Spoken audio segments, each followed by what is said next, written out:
안녕하십니까 애청자 여러분, 놀라운 부동산 누루입니다. 자, 요즘에 이 고금리 상품들이 많이 보여요. 광고도 많고, 그리고 줄도 많이 서시고, 오프라인 온라인 할 것 없이 뭐 새벽에 기다리시다가 쏜살같이 또 들어가시고 서버 폭파되고 뭐 이러한 경우가 많은 것 같아요. 당연히 지금 같은 시기에는 안전한 곳에 돈이 몰릴 수밖에 없는 상황입니다. 근데 이게 해도 너무 높은 금리로 유혹하는 상품들이 있어요. 이것들은 좀 조심해야 될 필요성이 있습니다. 특히 우리가 과거와는 다르게 요즘에는 이 1,000만 원, 2,000만 원 단위가 아니라 뭐 억 단위로 좀 이런 고금리 상품에 진입하시는 분들이 많은 것 같아요. 그래서 특히 조심하셔야 되지 않나라는 생각에 오늘은 이 지금 여러분들에게 자주 광고가 뜨는 이 고금리 상품에 대해서 이야기를 해볼까 합니다. 이게 금융사라고 해서 우리는 맹목적으로 금융사 하면은 안전하다고 생각하고 무조건 믿는 경향이 있거든요. 하지만 이 세상에 완벽하게 믿을 건 하나도 없습니다. 자, 바로 이 10년 전, 10년 전만 하더라도 또 우리나라에 큰 사태가 있었죠. 은행이 부도나는 그런 사태가 있었습니다. 그래서 자, 오늘 지금 상황에 이 고금리 상품들이 왜 나오는지, 왜 대체 요즘에 뭐 6%, 5% 기반인 것 같아요. 근데 뭐 10%짜리도 뭐 광고 나오고 그러더라고요. 왜 이렇게 상품들이 나오는지, 10%를 주면 은행들이 남는 게 과연 뭘까? 이해가 안 되잖아요. 왜 이런 고금리 상품이 나오는지, 그리고 우리는 어떻게 조심해야 되는지, 여기에 대해서 오늘 이야기를 나눠보겠습니다. 시청하시기 전에 좋아요와 구독하기, 그리고 알림 설정까지 부탁드리겠습니다. 그럼 지금 시작하겠습니다.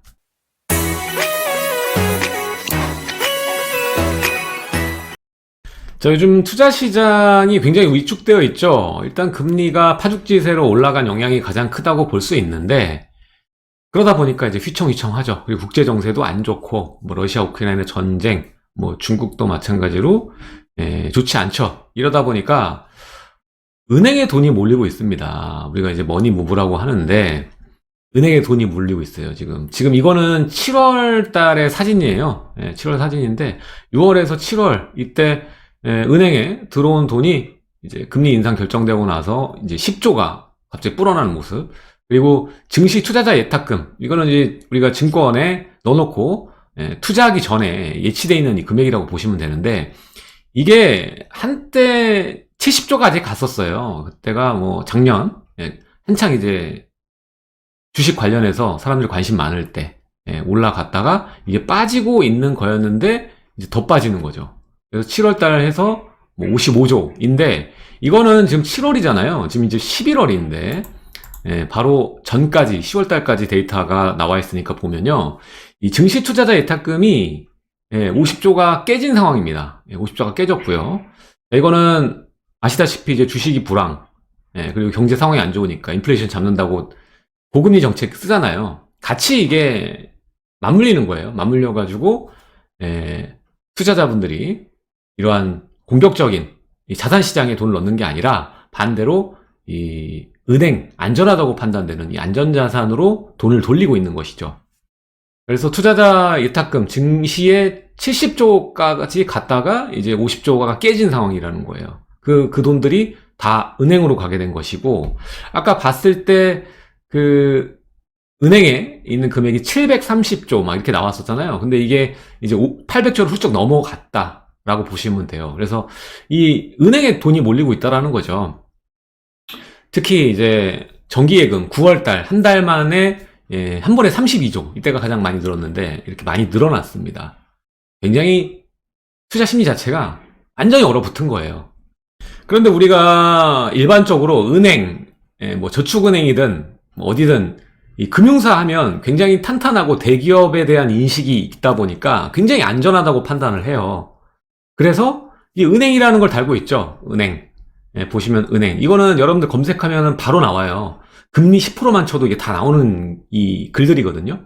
그래서 어디 은행, 어디 저축은행 하면서 우대금리 받으세요. 뭐 10%가 된다고 뭐 이런 기사들이 쏟아지고 있죠. 그러니까 이런 증시나 부동산 등에 투자하지 않고 이런 고금리 상품만 찾아다니는 그런 사람들이 있어요. 그래서 줄 서가지고 이런 것들을 가입하려고 기회라고 판단하고, 우리가 작년만 하더라도 이 분양할 때 이 텐트 치고 줄 서고 오픈런 했던 게 은행에서 벌어지고 있는 거예요, 지금. 근데 이렇게 생각해야 돼요. 왜 10%나 주지? 은행에서 이거 10% 나한테 줘서 그 돈 활용해서 그 이상을 충분히 벌 수 있는가? 상식적으로 판단을 해보셔야 되는 거예요. 그리고 이러한 고금리 상품은 하나같이 이 정기예요, 정기. 그래서 뭐 1년이든 정해진 거죠. 그때까지만 그 금리를. 그래서 단기적으로 자금을 유용하려는 목적이 굉장히 크다라는 거예요. 여러분들을 위해서 하는 게 아니라는 거죠. 자, 그렇다면 은행이 왜 이렇게 높은 금리의 상품을 내놓고 있을까? 이런 걸로 미끼 삼아서 자본들을 흡수하고 있을까?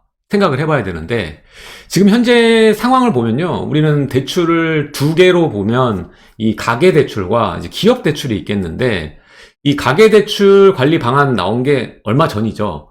예, 그때 이후 그리고 그 이전부터 계속 대출에 대한 규제를 강하게 들어갔고, 그 이후에 DSR도 조기 적용시키고 이러면서 이 주택담보대출을 크게 줄여놨어요. 그리고 심지어 보면은 이 증감률을 보면 마이너스가 기록될 정도로 주택담보가 이제 크게 줄어들었습니다. 예, 원래는 파죽지에서 늘던 게 쭉 줄어들었어요. 이게 얼마 전 일입니다, 이게 다. 그래서 은행도 이렇게 되면은 어떻게 됩니까? 대응을 해야죠. 예, 은행도 돈을 버는 이 기업이잖아요. 그러다 보니까 가계대출로는 안 되겠다 이거죠. 이제 부동산 시장도 안 좋고 또 대출 규제가 있다 보니까 주택담보대출이 늘지 않을 것 같다라는 거죠. 그래서 계획을 세우는 게 바로 이제 기업대출로 영업을 돌리는 거예요. 그래서 기업대출 영업을 확대하게 됩니다. 자, 그래서 보면 가계대출은 줄어들었는데, 주택담보대출은 크게 줄어들었는데, 기업대출은 지금 역대 최고 수준으로 증가하고 있습니다. 많이 늘어나고 있어요, 지금. 자, 근데 문제는 뭐죠? 지금 경제 상황이 좋다, 안 좋다? 좋지 않은 거죠. 경제 상황이 좋을 때는 기업대출 많이 해도 상관이 없겠지만, 지금은 경제 상황이 굉장히 안 좋은 상황이에요. 게다가 기업들이 먹고 살려면, 제조업 기반이면 재료가 필요하잖아요. 근데 재료들, 인건비 모두 지금 높게 인플레이션 상황에 휘말려 들어가 있습니다. 그러니까 상황이 안 좋아지면 안 좋아질수록 이 기업 대출의 성질 자체가 뭔가 투자적인 용도보다는 이 버티기 용도, 생존에 관련된 대출일 확률이 높아지는 거죠. 그리고 경제 상황이 더 안 좋아지고 소비 심리가 위축되면 그렇게 높은 비용을 지불하고 만들었는데도 안 팔게 되면 재고가 쌓이게 되는 거죠. 우리 부동산으로 따지면 미분양이 증가하는 것처럼. 자, 그렇게 되면 기업의 상환 능력이 줄어들 수밖에 없어요. 그러면서 위기가 오게 되는 것이거든요. 자, 그래서 지금 어느 정도 이제 고금리가 진행됨에 따라, 약간 좋지 않은 기업들, 부실한 채권들이 늘어나고 있죠. 연체율이라고 하는데, 연체율이 늘어나고 있는 상황인데, 이런 위기 대응을 위해서 은행들은 지금 자금을 빨아들이고 있는 상황이라는 겁니다. 그러니까 이 은행들도 생존을 위해서, 위험 수준을 벗어나기 위해서 이 높은 금리를 주면서 총알을 충전하는 거예요. 자, 이쯤에서 떠오르는 사건이 있습니다. 바로 10여 년 전, 2011년 저축은행 사태입니다. 이전에도 문제가 있었어요. 근데 이때 대규모로 영업정지를 했습니다. 자, 여러 이 저축은행, 뭐 어디 저축은행, 어디 은행, 막 이렇게 여러 은행들이 대규모로 영업정지를 당하게 돼요. 예. 이 뱅크런 사태, 오픈런이 아니라 뱅크런 사태가 벌어진 아주 큰 사건이었습니다. 이때도 이제 돈 돌려받으려고 줄 서고 뭐 난리가 아니었어요. 예, 이거 해결한다고 나라에 쓴 돈도 많고요. 근데 그 돈이 회수가 안 됐어. 이때 이걸 해결한다고 20 몇 종가를 또 여기다 씁니다. 근데 그거 다 국민들의 세금이죠. 근데 이거 회수가 안 된 걸로 제가 알고 있습니다. 자, 일단은 이 사태가 온 이유는 이때도 PF 때문에 문제가 됐어요. 프로젝트 파이낸싱. 예. PF에 대해서는 잠시 뒤에 얘기를 드릴게요. 자, 일단은 부동산 사업을 하게 되는데, 이제 리스크가 좀 큰 사업에 속해요. 부동산 사업은. 왜냐면은 우리가 뚝딱 해서 바로 뭐 1분 만에 지을 수가 없잖아요. 집 짓는 거나 뭐 상가 짓는 것도 마찬가지로 뭐 최소 1년에서 한 3년 정도가 걸리는 아주 큰 사업이라고 볼 수가 있습니다. 그리고 이 대출을 실행할 때는 나중에 이제 수분양자들한테 돈을 받을 거기 때문에 그것을 미리 실행해 주는 것이거든요. 뒤에 받을 이익을 담보로 빌려주게 되는 것이죠. 근데 이 과정에서 원래 이제 저축은행들은 직접적으로 이제 시행사업에 참여를 하면 안 되는데, 이제 직접 뭐 참여한 그러한 것도 있었고, 불법적으로, 무분별하게 이제 PF, 프로젝트 파이낸싱이 실행이 된 거예요. 근데 그 이후에 어땠습니까? 부동산 시장 침체였죠. 일단, 서프라임 이후에 우리나라는 조금 시간이 지나면서 이렇게 확 감소하는 모양새로 갔거든요. 자, 이때 부동산 시장 침체가 되면서 건설사들이 부도가 됩니다. 부도가 나요. 그럼 어떻게 되죠? 돈을 갚아야 될 주체가 없어졌어요. 그럼 그걸 빌려준 저축은행이 부실채권을 떠안게 되는 거예요. 그리고 이게 은행의 막대한 손실로 자리 잡게 되는 것이고 운용 자체가 안 되는 지경에 이르게 되는 거죠. 자, 그래서 이때 이제 영업정지를 내리고 그때 당시에 이제 피해자를 보니까 10만 명에 달해요. 어마어마한 피해자가 양산됐고요. 그리고 이게 다 보상이 되는 게 아니라 여러분들 알다시피 이제 5천만 원까지만 보상이 됩니다. 그래서 그게 넘어가면 보상이 안 되는 거예요. 그래서 돌려받지 못한 미보상 피해 금액만 1조 3,700억이 됩니다. 굉장히 교훈을 주는 사건인데 벌써 우린 다 잊어버리고 있고 또 똑같이 고금리 상품들이 여러분들 유혹하고 있는 거예요. 물론 그때는 건전성 자체가 낮았고 이 중간과 이후에 규제들이 계속 나오면서 좀 더 안전해졌지만 그래도 여러분들이 조심해야 될 필요는 있다라는 거예요. 보상받을 수 있는 금액 5천만 원 기억하셔야 됩니다. 자, 요즘에 이제 PF 얘기가 많이 나와요. 프로젝트 파이낸싱입니다. 자, 여기에 대해서도 잘 모르시는 분 있을 테니까 설명드리면, 자, 우리가 대출할 때 뭐 우리 이름으로 빌리죠? 그게 아니라 이거는 프로젝트에 자금 조달을 하는 겁니다. 무슨 개발 사업에 자금 조달을 하는 거예요. 자, 그래서 그 개발에 대한 이익에서 원금과 이자를 받는 방식이라고 보시면 돼요. 약간 유동화라고 보시면 됩니다. 그래서 이 부동산 PF는 착공에서 준공까지 자금 조달을 하게 되는 것이고, 그에 따라서 이제 수익이 어디서 나오죠? 분양해서 입주할 때 나오는 거잖아요. 분양해서 준공 났을 때 이전 등기를 하면서 나오는 거거든요. 그래서 그 시기까지 자금 조달하고 그 이익금에 약속된 이자를 지급하는 거죠. 원금하고. 자, 이것은 왜 이 여러 금융사에서 눈독을 들이고 많이 실행을 했을까? 그리고 과거에 저축은행 사태가 왜 일어났을까? 부동산 하락 시기에는 이보다 높은 수익률을 가져올 사업이 별로 없어요.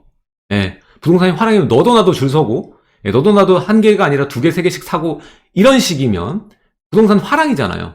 그러면은, 지금 뭐 제조업이 잘 되고, 뭐, 줄 서고, 이렇게 어렵잖아요?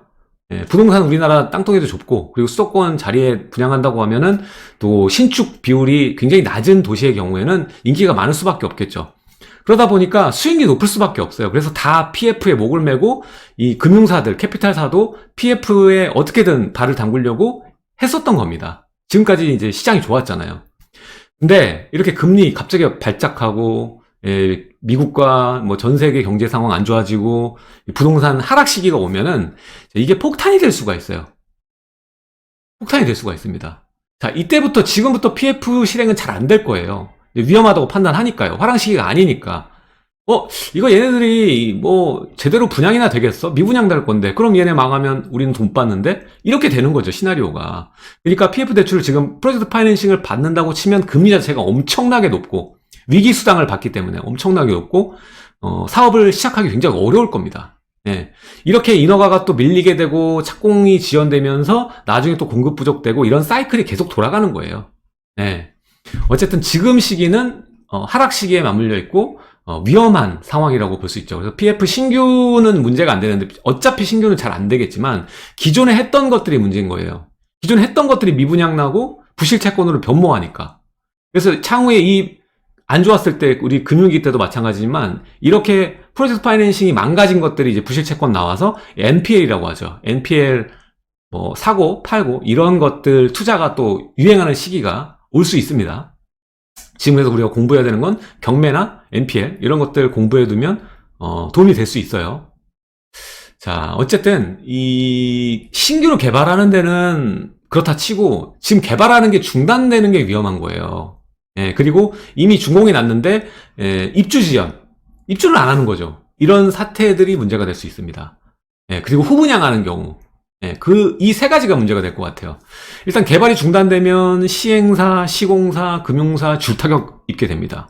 일단 시행사, 시공사는 부도 나는 거고 금융사도 굉장히 위험하고 부도 직전까지 갈 수도 있는 상황이 되겠죠. 이게 PF 대출 실행한 게 한 건이 아닐 거니까 여러 사업체들이 있을 테니까 이것들이 한 번에 문제가 될 수 있는 거예요, 지금. 예. 지금이 뭐 겁먹고 그럴 단계는 아니지만 우리는 조심은 하셔야죠. 자, 이게 다 맞물려 있으니까 여러분들이 만약에 그러한 고금리 상품은 금융사에 지금 투자하는 격이에요. 프로젝트 파이낸싱 때문에 망가질 수 있는 회사에, 금융사에, 저축은행에 여러분들이 지금 투자한 거인지도 몰라요. 그 적금에. 자, 최근 지방 같은 경우에는 이 미분양이 거의 1년 만에 2배가 증가를 했죠. 예, 10,000매토에서 지금 뭐 30,000매토 정도가 되니까 미분양이 증가했어요. 리스크가 많이 올라갔다는 소리입니다. 그래서 조심을 하셔야 된다는 것이고요. 또 중요한 거는 지금 개발 중인데, 개발 중에 원자재가 올라가고, 뭐, 자재값뿐만 아니라 인건비, 건축비가 올라갔어요. 급등했어요, 정말. 예, 거의 요즘에 이런 조그만한 소규모로 짓는 것들도 평당 뭐 700, 800 정도 하고요. 뭐 아파트도 이제 1,000만 원 얘기 나오고 있습니다. 그럼 굉장히 건축비가 급등한 거예요. 예, 그렇기 때문에 원래 사업 프로젝트 파이낸싱 처음 날 때의 사업 계획서랑 다른 거예요, 지금.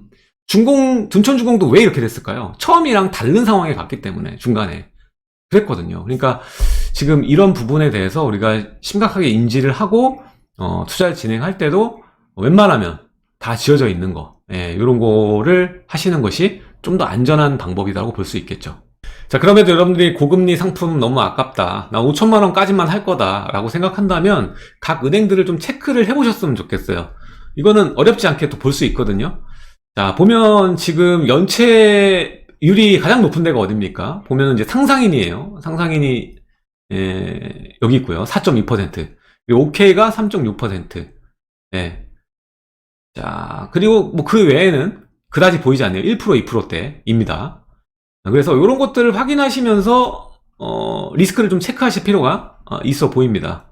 자, 예전에는 이런 위기 상황을 막으려고 8%가 넘는 후순위 채권을 발행하기도 했어요. 근데 이거는 예금 보호도 되지 않아요. 예, 보호가 아예 안 되는 거예요. 그러니까 다 날리는 돈이 되는 거죠. 자, 그리고 금융기관도 마찬가지로 이 금융기관별 1인당 5천만 원까지 예금자 보호가 됩니다. 이거 꼭 아셔야 돼요. 그리고 요즘에 이 금융기관별 1인당 5천만 원이라고 서로 얘기하면서 이 어디 은행 고금리는 어디 지점이다, 이렇게 찾아다니면서 풍차 돌리기를 하시는 분들이 있어요. 정기예금. 자, 그렇게 되면 우리 전세에 들어가서 사는 거랑 똑같다고 보시면 돼요. 다 적금을 진행하면서 5천만 원, 5천만 원, 5천만 원 하다 보면은 이제 억 단위가 넘어가고 하다 보면 뭐 돈을 많이 넣었을 경우 돈을 잃겠지만 정작 중요한 기회를 놓칠 수도 있습니다. 좋은 투자 가치를 지닌 물건이나 적정한 가격 밑으로 떨어져 내려온 그런 금매물들 못 잡을 수 있어요. 다 풍차 돌리기 들어가 있어서 이거 하나 깨기 아깝다 이거예요. 그러다가 좀 더 싸지겠다라는 생각을 고착화시킬 수 있는 하나의 요인이 될 수 있어요. 다른 투자가 돼 있으면. 지금 마찬가지예요. 갈아타기도 어디에 박혀있고 얘를 팔아야만 갈아탈 수 있으니까 어려운 분들이 많잖아요. 똑같아요. 돈이 이렇게 박혀있으면 쉽게 못 움직이게 됩니다. 그러니까 여러분들 지금은 이렇게 생각했으면 좋겠어요. 이거 10% 뭐 보통 이제 5%, 6%, 4%잖아요. 이거 해서 크게 살림살이 나지 않습니다. 뭐 한두 건 정도 하는 거는 괜찮다고 저는 생각하는데 그 외에 이 목돈을 이렇게 풍차 돌리기로 해서 막 5억, 6억을 박아놓는 거는 사실 저는 좋은 방법은 아니라고 보거든요. 자, 하락 시기는 반대로 긍정적으로 얘기하면 좀처럼 오지 않는 싸게 살 수 있는 기회가 오는 거예요. 불과 여러분들 1년 전, 2년 전에 얘기했던 내가 2019년, 20년 가격 오면 산다 이렇게 생각했던 가격이 지금 오고 있는 거잖아요. 좀처럼 오지 않는 기회예요. 금리가 이렇게 뭐 자이언트 스텝으로 막 4번 달릴지 누가 알았습니까? 이렇게 좀처럼 오지 않는 기회를 살리는 게 더 전 낫다고 봅니다. 그래서 지금 목표를 세우고 급매물을 잡던 이런 정비 사업에 투자를 하던 아니면 뭐 이런 일기 신도시 재건축에 투자를 하던 뭐 여러 가지 이 루트가 있겠죠. 그리고 빌딩도 아마 내년에 많이 싸질 거예요. 그 강의도 제가 준비를 할 텐데 내년은 저는 빌딩 좋은 장이 또 펼쳐진다고 봅니다. 빌딩 사고 싶다고 생각했던 분들 이제 공부하시면 내년, 내후년 괜찮은 장 올 겁니다. 어쨌든 여러분들이 목표를 세우셔야 돼요. 지금은 떨어지는 걸 보고 목표를 세우고 지금 내가 해야 될 일, 시장에 대해 좀 더 임장도 해보고 조금 더 공부해보고 어떤 게 좋은지 판단하는 그런 일을 하는 게 좋다. 그리고 본인이 만약에 이런저런 것들 투자에 있으면 지금은 매도 타이밍이 아니에요. 그러니까 매도의 타이밍에 염두에 두고 어떡하지 100% 쓸데없는 생각이거든요. 진짜 팔 거 아니면. 그쵸? 팔아도 여러분들 딴 걸 싸게 사면서 팔아야 돼요. 그냥 팔고 끝이면 그냥 확정 손해고요. 딴 거 좋은 걸 사면서 걔도 많이 떨어졌으니까 같이 떨구면서 사는 거죠. 그렇게 됐을 경우에는 해칭이 어느 정도 돼요. 그러면서 좋은 갈아타기를 할 수 있는 거죠. 이미 여러분들이 가지고 있는 것보다 더 많이 낙폭을 크게 가져온 입주 물량 때문에, 다른 여파 때문에 더 많이 꺾인 상위 부동산이 있습니다. 가격은 내 거보다 비싸겠지만 낙폭을 보면 훨씬 내가 쥐고 있는 것보다 많이 떨어진 게 있을 거라고요. 그런 것들을 찾는 게 지금 내가 해야 될 일이라는 거예요.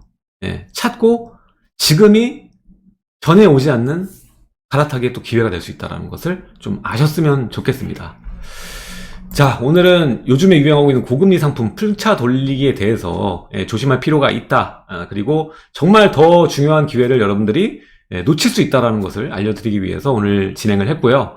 제가 매주 수요일 오후 2시 반, 약 2시간가량 강의를 진행하고 있습니다. 자, 좋은 기회, 올 수 있는 여러 가지 종목 중에 11월은 이거예요. 다음 달은 뭐 건물을 할까 생각 중인데요. 이번 달은 썩은 상가, 입주권을 받을 수 있는 재개발과 뭐 재건축 상가, 그리고 초기 재개발, 모아타운, 이런 이 좋은 종목들에 대해서 심도 있게 얘기해보고, 그리고 비교적 작은 금액, 1억, 2억으로 우리가 투자할 수 있는 지역이 어딘가, 그리고 진행 속도가 빠를 수 있고 확률이 좋은 지역은 어딘가 함께 찾아보는 시간 갖도록 하겠습니다. 신청은 하단에 고정 댓글 링크를 누르시면 신청이 가능하십니다. 오늘 내용은 여기까지 하도록 하고요. 다음 시간에 뵙도록 하겠습니다. 감사합니다.